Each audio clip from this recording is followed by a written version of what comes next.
اللہ تبارک و تعالیٰ نے جو انسان کو شرف عطا فرمایا اس میں سے ایک شرف یہ بھی ہے کہ اللہ نے انسان کو حرمت عطا فرمائی۔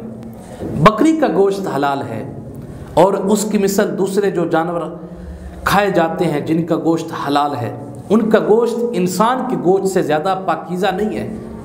لیکن کیا وجہ ہے کہ انسان کے گوشت میں حرمت ہے؟ اس لیے کہ اللہ نے جو انسان کو عزت عطا فرمائی وہ اس کے تقدس کی وجہ سے حرمت قرار دی گئی۔ شوافع اور احناف کا اس بات میں اختلاف ہے کہ اگر کوئی عورت حاملہ تھی اور اس کے پیٹ میں ایک زندہ جان تھی، ایک بچہ تھا، عورت تو فوت ہو گئی، لیکن اب کیا مسئلہ پیش آتا ہے کہ اس کا پیٹ چاک کر کے بچے کو نکالا جائے یا نہ نکالا جائے؟ شوافع کے نزدیک حکم یہ ہے کہ اس عورت کا پیٹ چاک نہ کیا جائے بلکہ اسے ایسے دفن کر دیا جائے۔ بلکہ احناف کا موقف اب یہاں بھی یہ ہے کہ اس عورت کا پیٹ چاک کیا جائے گا اور اس کے بچے کو نکالا جائے گا۔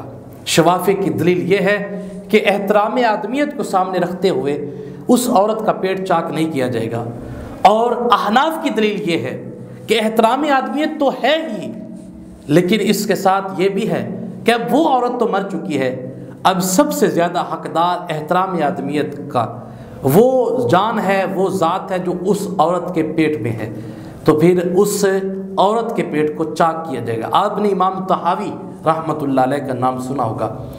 جب آپ پیدا ہوئے تو آپ کے ساتھ یہی مسئلہ تھا، آپ اپنی ماں کے پیٹ میں تھے اور ماں کا انتقال ہو گیا۔ آپ کے جو ننیال تھے وہ شوافع تھے اور جو آپ کے ددیال تھے وہ احناف تھے۔ اب مسئلہ یہ اٹھا کہ اس عورت کا پیٹ چاک کیا جائے یا نہ کیا جائے۔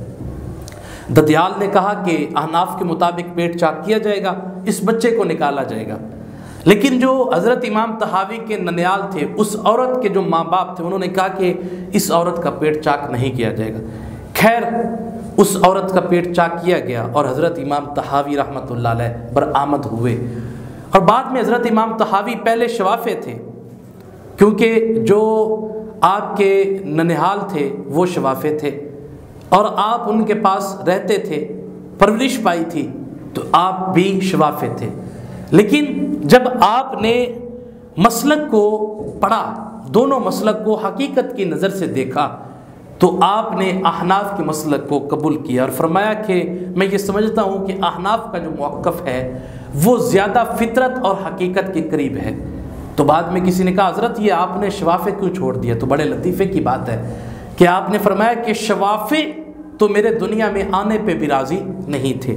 مقصد بات کرنے کا یہ ہے کہ اللہ نے انسان کو جو احترام عطا فرمایا کہ انسان اگر اپنے ناخن تراشے، اپنے بال کٹوائے، تو ان کو بھی وہ ایسے نہ پھینک دے بلکہ یا تو پانی میں بہا دے یا ان کو دفن کر دے، کیونکہ وہ انسان کا حصہ ہیں اور انسان کو اللہ نے تقدس اور حرمت عطا فرمائی ہوئی ہے۔